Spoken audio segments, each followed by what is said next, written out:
철수는 작은 카페를 운영하고 있었다. 매일 아침 문을 열고 원두를 갈아 커피 향을 퍼뜨리면 사람들의 발걸음도 자연스레 따라 들어왔다. 바쁜 직장인들이 출근길에 들렀다가 커피를 테이크아웃 해가기도 하고 동네 주민들은 앉아서 한두 시간 대화를 나누기도 했다. 카페는 크지 않았지만 철수에게는 세상에서 가장 소중한 공간이었다. 매일 커피 머신을 닫고 테이블을 정돈하며 손님들이 기분 좋게 다녀가길 바랐다. 그날도 평화로웠다. 햇살이 창문으로 들어와 따뜻하게 가게를 밝히고 있었고 몇몇 단골 손님들은 책을 읽거나 노트북을 두드리며 시간을 보내고 있었다. 철수는 카운터 안에서 진하게 내려지는 아메리카노 향을 맡으며 잔잔한 음악에 몸을 맡기고 있었다. 그런데 갑자기 카페 문이 쾅 하고 열리더니 다소 신경질적인 기운을 풍기는 한 손님이 들어왔다. 그 손님은 자리에 앉기도 전에 커피를 주문했다. 아메리카노 하나 빨리요. 목소리에는 이미 짜증이 섞여 있었다. 철수는 최대한 친절하게 미소를 지으며 네, 금방 준비해드리겠습니다 하고 커피를 내렸다. 손님은 잔을 받아들고 테이블에 앉아 몇 모금 마시더니 갑자기 얼굴을 찌푸리며 컵을 철수 쪽으로 밀어냈다. 이게 뭐예요? 머리카락이 들어갔잖아요. 손님의 목소리는 카페 안을 가득 울렸다. 다른 손님들의 시선이 동시에 그쪽으로 향했다. 철수는 당황했지만 곧 침착하게 다가가 컵을 살펴보았다. 그러나 아무리 봐도 머리카락은 보이지 않았다. 작은 원두 찌꺼기가 잔 벽에 붙어 있었을 뿐이었다. 철수는 조심스럽게 말했다. 손님, 제가 다시 확인해 보겠습니다만. 이건 커피 찌꺼기 같아요. 그래도 혹시 모르니 새로 내려드리겠습니다. 하지만 손님은 이미 목소리를 높이고 있었다. 이게 머리카락이든 뭐든 상관없어요. 기분이 나빠졌으니까 환불해줘요. 철수는 잠시 눈을 감았다. 이런 상황이 처음은 아니었다. 그러나 카페 운영 규칙상 단순히 손님의 기분 때문에 환불을 해줄 수는 없었다. 그랬다간 작은 카페의 운영은 쉽게 흔들릴 수 있었다. 철수는 다시 한번 차분히 말했다. 죄송하지만 저희는 환불은 어렵습니다. 대신 새로 만든 음료를 드리겠습니다. 손님의 얼굴이 붉어졌다. 뭐라고요? 내가 소비자인데 환불도 안 해줘. 내가 지금 소비자보호원에 신고해버릴 거예요. 그 말에 카페 안의 공기가 무겁게 가라앉았다. 다른 손님들도 조용히 눈치를 보고 있었다. 철수의 손은 카운터 아래에서 꽉 쥐어졌다. 속에서는 분노가 치밀어 올랐다. 억울했다. 자신은 매일 위생에 신경 쓰고 청결을 위해 한 번도 게을리한 적이 없었다. 그런데 이렇게 억지 부리는 손님 때문에 마치 잘못이라도 한 것처럼 몰려가는 상황이 견디기 힘들었다. 그러나 그는 참았다. 억지로 숨을 고르고 최대한 담담한 목소리로 말했다. 손님 원하신다면 지금 다시 커피를 만들어 드리겠습니다. 그리고 혹시 정말 문제라고 생각되시면 소비자보호원에 연락하셔도 괜찮습니다. 손님은 철수의 태도에 더 화가 난 듯 자리에서 벌떡 일어나 카페 문을 박차고 나갔다. 두고 보자고. 내가 가만 안 있을 거야.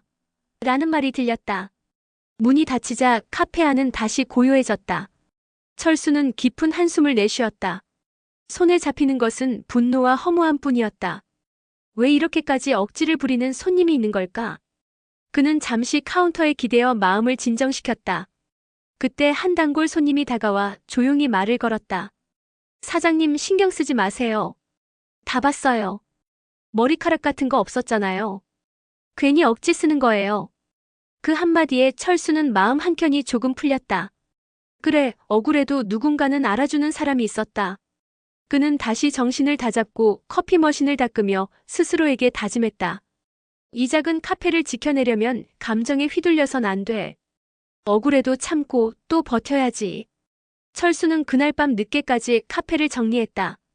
불 꺼진 매장 안에서 그는 커피향이 희미하게 남아있는 공기를 들이마셨다. 손님 한 명 때문에 마음이 크게 흔들렸지만 동시에 깨달음도 있었다. 모든 사람을 만족시킬 수는 없다는 것. 그리고 결국 자신을 믿고 찾아오는 손님들을 위해 흔들림 없는 주인이 되어야 한다는 것. 철수는 문을 잠그고 밖으로 나왔다. 가을바람이 차갑게 불어왔지만 그는 천천히 미소를 지었다. 내일도 커피는 내려야지. 그의 발걸음은 묵직했지만 여전히 앞으로 향하고 있었다. 다음 날 아침, 철수는 평소보다 일찍 카페 문을 열었다. 어제 일이 머릿속에서 떠나지 않았다. 억울함과 분노가 교차했지만 그는 마음을 가다듬고 커피 머신을 닦았다. 오늘은 별일 없겠지라는 바람을 가졌지만 왠지 불길한 예감은 사라지지 않았다. 예상은 빗나가지 않았다. 어제 그 손님이 또다시 문을 열고 들어왔다. 이번에도 마치 약속이나 한 듯 불만에 찬 얼굴이었다. 아메리카노 하나. 목소리는 여전히 거칠었고 태도는 불손했다. 철수는 아무 말 없이 주문을 받았다. 그리고는 더더욱 신경 써서 원두를 갈고 컵을 소독하며 커피를 내렸다. 잡티 하나도 보이지 않는 깨끗한 컵에 막 내린 따뜻한 아메리카노를 건넸다. 손님은 커피를 받자마자 대놓고 무언가를 찾듯이 눈을 굴리며 컵을 들여다보았다. 몇 모금 마시지도 않은 채 그는 또다시 소리쳤다. 또 머리카락이 들어갔네. 이게 뭐하는 가게야? 위생 상태가 이래서야 장사할 수 있겠어? 카페 안은 순간 얼어붙었다. 다른 손님들이 웅성거리며 눈치를 보기 시작했다. 철수의 얼굴은 굳어졌다. 이번엔 분명히 확신이 있었다. 방금 내린 커피에는 결코 머리카락이 들어갈 수 없었다. 그는 분노를 억누르며 냉정하게 말했다. 손님 죄송하지만 이번엔 CCTV를 확인하겠습니다. 조금만 기다려주세요. 손님은 당황한 듯 잠시 눈을 피했지만 곧 다시 목소리를 높였다. 무슨 CCTV까지 봐? 당연히 내 잘못이지. 그러나 철수는 카운터 뒤로 들어가 CCTV 화면을 돌려봤다. 그리고 그는 곧 충격적인 장면을 목격했다. 손님이 슬쩍 자신의 주머니에서 머리카락을 꺼내더니 커피잔에 집어넣는 모습이 고스란히 담겨 있었다. 철수의 분노는 폭발 직전까지 치솟았다. 이건 단순한 억지가 아니라 명백한 범죄였다. 그는 바로 경찰에 전화를 걸었다. 네, 여기는 카페입니다. 지금 상습적으로 음료에 이물질을 넣고 협박하는 손님이 있습니다. CCTV 증거도 확보했습니다. 잠시 후 경찰이 도착했다.